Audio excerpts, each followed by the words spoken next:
Okay, my screen is visible and I'm audible clearly, right? Yes, yes. Yes, yes. Okay, all right.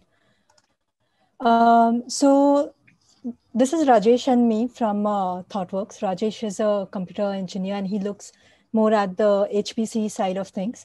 And I'm a data scientist and I look at how we can implement machine learning and AI models in various domains, including astronomy. So let's start and let's look with AI and ML and what this means when we reach the exabyte level, exabyte scale of data. And what are the things that we should consider when envisioning the implementation of these machine learning algorithms. But before we go over there, let's even start with why is AI and ML going to be important? So the ability to process the data is definitely not growing with the same pace as the amount of data that is going to be generated. So we will be getting a lot of data and we will want to gain insights from that data, make predictions, create models for various tasks such as classification, regression, or clustering. Machine learning gives one way to help us keep up with this data that we are getting, as it allows us to do things that dramatically can improve rates of discovery in science. So the requirement for AI and machine learning models is basically data. And depending on what type of data there is, there are various different types of machine learning models that can be implemented. For example, for data which is not labeled, a lot of unsupervised learning algorithms that will cluster the data or group the data can be implemented. If labeled data is available, then many of the supervised learning techniques can be implemented, which can help to classify those data, which can be images or anything else, or regression models can be implemented to predict values for that. So recently, Google also created a weather model for a 8-hour precipitation forecasting. And they achieved this by utilizing the parallelization in hardware also that was available and the model parallelization and data parallelization. So there are certain techniques in place that can help us process this large amount of data. So there are a few questions that one must ask when architecting a machine learning project. Once we have a particular set of data, we have a problem statement in hand that we want to do. Other than the actual problem statement itself, there are a few things that we must ask and be clear about before we go on and build that model. So first is, how much data do I need to train on before I get results? And the underlying theme over here basically is understanding what type of how much information is there in the data, and if the same model can be achieved using less amount of data. So do you need 1 million records to train a model, or do you need 1 billion records to train a model? And this usually can be figured out by trying on various subsets of the data. So to solve some problem statements, it is good to have as much data as possible, but that may not be a requirement as such.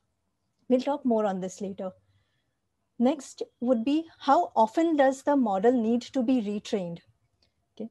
So now this depends on the information in the underlying data and how often it is changing.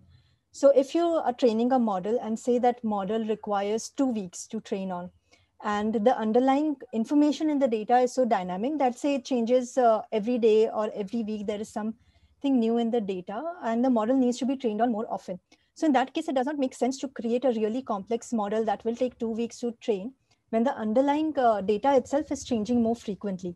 In that case, it might be advisable to go with a less complex model that can be trained faster, but can be trained more frequently, thereby improving the model. Next, an important question is, how accurate must the model be?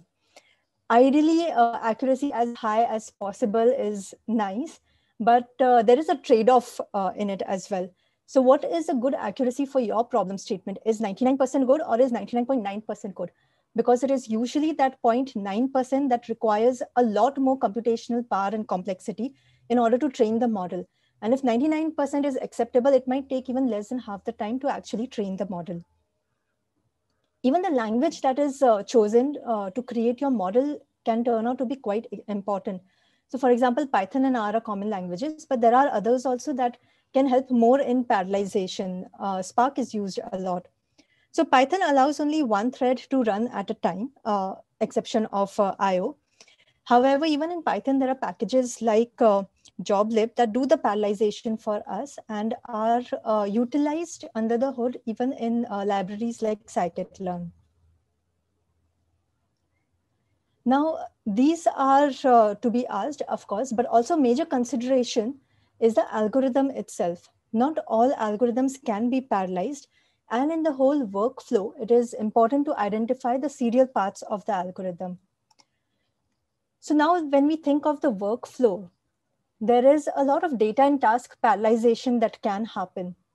So the whole workflow starts with data cleaning and transformation, doing some exploratory data analysis to understand more the data and identify the kind of models or the class of models that can be trained on. And most of the times, these models can be trained in parallel, and then the model itself. So the cleaning and transformation of the data, this is very much dependent on the problem statement that we are trying to solve. Although we can start with a process data queue, depending on the problem statement we are trying to solve, this will be different. For example, for some problem statements such as classification, outliers may be noise in the data. So data cleaning, we basically want to remove the noise in the data. And here I'm not talking about the signal to noise ratio, but just noise in the sense of outliers and everything. Whereas in another problem statement, these outliers can actually be the thing that we want to find out. So example, anomaly or outlier detection or identification. So even though the data can be cleaned, can be processed, depending on the problem statement, some form of data cleaning and transformation will be required. And this is definitely something that can make use of the underlying parallelization available and the distributed setup that is available in order to do the data cleaning and transformation. Then the next, which I mentioned, once we identify a class of models that we want to train on, these models can be trained in parallel. So for example, if it's a prediction task and we want to train a few regression models and we want to try out a few regression models, say logistic regression model or polynomial regression model, linear regression model. So these models can actually be tried out in parallel. They don't have a dependency on each other. So the data is the same. These models can be trained parallelly on different machines as well. Now, once we have these class of models and we figure out which model is performing well, there are various tasks to be done within a model itself, which can be parallelized. So for example, most of the models have something called hyperparameter tuning, which are nothing but variables in the model itself, which need tuning so that the model performs best on the type of data that it is training on. Now, hyperparameter tuning, all the variables that we want to try out and the values of the variables that we want to try out with hyperparameter tuning, these can be done in parallel. Unfortunately, this is not very deterministic. It is not an exact science that we can come up with a number saying that, oh, the hyperparameter value should be these are the number of steps the model should run on, or this is the dropout factor that should be put in the model. It is more depends on the data and by initial tuning and understanding of how to change these variables. Now, there has been a lot of progress in the machine learning space that we don't really need to do this manually. It started with grid search parameters where the algorithm would search in the whole grid of the hyperparameters, try out all of them and come up. But recently there have been more intelligent techniques that have come up in order to do this. For example, there is something called Hyperband Search CV. What it does is it starts training the same model with many hyperparameters in parallel.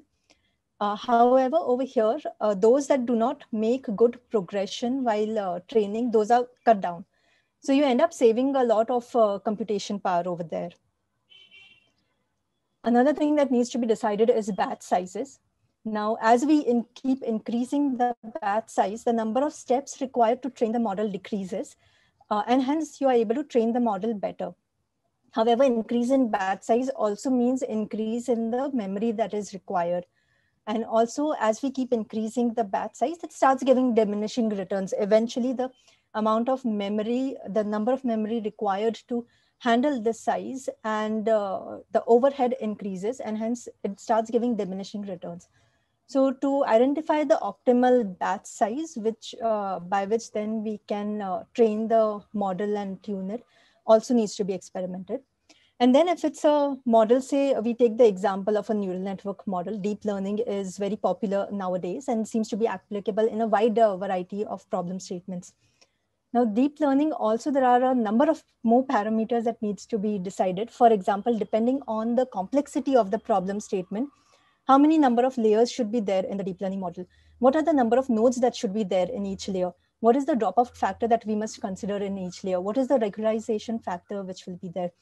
So these are all parameters of the deep learning model. And once we implement a particular architecture of the model, so for example, say we start with 5 layers and 10 nodes in each layer. It's a very simple model. We train that. And based on the accuracy, the confusion matrix, and the evaluation criteria that we are looking for, we can see and figure out also by using it inherently. We can also plot graphs of bias versus variance and eventually model complexity as well. That can help us identify whether the model is underfitting, overfitting, or how much complexity we want to increase. So inevitably, there will be a few architectures of this deep learning model that we would want to train to understand this. Now, again, these can be done in parallel. So what I want to say is that when training a model, it is not a single model that we are training, and the time required for the single model itself is not the only thing to take into consideration. Before that, there will be multiple trainings of various models, and all of these can be done in parallel and distributed fashion if required. So how do we do this? It is possible to train on large amounts of data. So earlier, in the earlier slide here, we spoke about parallelization. All tasks in the whole machine learning workflow that can be parallelized. However, now if we have a big enough amount of data that requires training by distribution, so that means we are trying to implement the same algorithm and the amount of data required does not fit in a single memory. Right? There are frameworks, Dask and H2 are two prominent frameworks that will help to achieve distributed computing. And they can support up to hundreds of machines in this distributed scenario. However, the important thing to consider over here is to identify the algorithms that support distributed computation. So for example, so not all algorithms support efficient distributed computation. Neural networks work very well, especially with GPUs, and now there are tensor processing units as well. Random forest, for example, are more parallel than XGBoost. XGBoost is not so parallelizable. So these are some of the things to consider, understanding what hardware is available, what computation power is available, and the type of algorithms that we want to use on it. So distributed systems, although they help in analyzing and help in training the model on this large amount of data, they do bring in their own complexity and latency. The overhead required to manage the distributed nodes eventually in this also, we will start seeing diminishing returns. So we need to balance the performance gain achieved by this distributed computation with the effort and complexity that goes in. Because if you're going with a distributed approach, we basically need another set of tasks that will help in orchestrating this distributed nature. So before we go at that level, we should also ask, do we have to scale? Right? So just because we have a lot of data to train on, do we need to train on that much amount of data? In a lot of scenarios, it is possible to take a sample of the data and train on it rather than train on all of the data. So if I take a rough analogy, when we go for a blood test, we just give a sample of our blood. All the blood from our body is not drained out in order to perform analysis and understand the properties of the blood which is there and their values, right? Just a sample is enough. You can think of similar can be the case with data as well. Instead of training on all the billions of records that may be available, we might do just as well by taking a representative sampling from that data and training on that. It might result in some loss of accuracy, but we will have a much faster response at a cheaper cost. So because one of the things to remember is that by distributed computing and more amount of data, we require not only just more memory, but the number of cores required to handle that memory increases, and hence the overall complexity increases. So it is advisable that we use distributed computing only if there is no other choice. And the goal should be using the least amount of data and the least computing power, get the maximum result. And there are advances now in machine learning as well, especially with few-shot learning, where this is achievable. So there are quite a lot of projects that can be solved using AI and ML. For example, classification. Say we want to classify galaxies, which we are seeing, and we have 100 million galaxies. Now, in order to actually do the classification, now classification is a type of supervised machine learning algorithm which requires labeling of the data. It may not make sense to label 100 million galaxies to train it on. So we might take a subset of labeled data and train on that data to create a model. This model can then go ahead and classify the rest of the galaxies, and we can put parameters in place that can help us monitor the results. Another example so this was a project that I had done with Yogesh, which was in predicting star formation properties of galaxies. So over here, we used about 1 lakh records. And this particular graph that you see is for predicting dust luminosity. We used a deep learning model for that. And we got a very good enough accuracy. If you see the best fit line and the line that goes through our predictions are pretty much overlapping. So even if we had 1 million or 1 billion records available to us to train on, it would not make so much of a difference. The training time would increase a lot, but how much the accuracy of the model would increase? Probably by a very little. And this particular regression model took us about half an hour to train. So this was the one that took the most amount of time. The other properties that we predicted, such as star formation rate, that just took 5 minutes to train on. So this is a classic case where even if we have a lot of data, we might not want to make use of all of that. And as I mentioned earlier, that in machine learning, we have now few-shot classification learning also available to us. So this is something, again, Yogesh recently published a classification of radio galaxies using few-shot learning, where the number of data points used is only 2,000. Right. So even with less number of amount of data, there are progresses in the algorithm itself that helps in achieve better and better.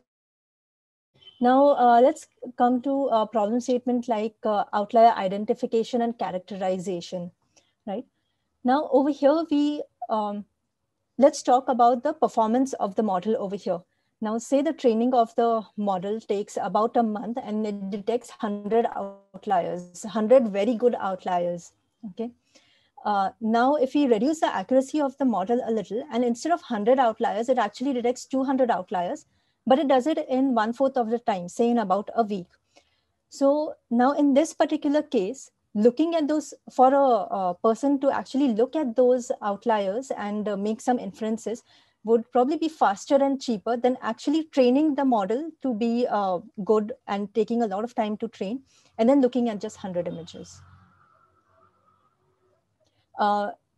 A place where I think we can definitely make use of all the data that is available and all the distributed computing power that is available is in things like source identification, where we stack up many images together and take mean of those images, and that can help us find certain things. Another example that we're working with Divya over here is radio solar imaging. So this is a image that I have taken from a poster that they would be presenting. Where we have a lot of images and we are trying to find something very specific and not easily visible sort of thing. So this is a case where we do want to make use of as much data that is available. And the kind of data that is produced is approximately 8,000 images just over 70 minutes. And there are various frequency bands as well. So this is a classic example where we can make use of as much data that is available. And over here, so I would say there's not one solution that fits all. And the kind of problem statement would really dictate the kind of algorithm that is required and the kind of underlying parallelization and distributed computing that it could make use of.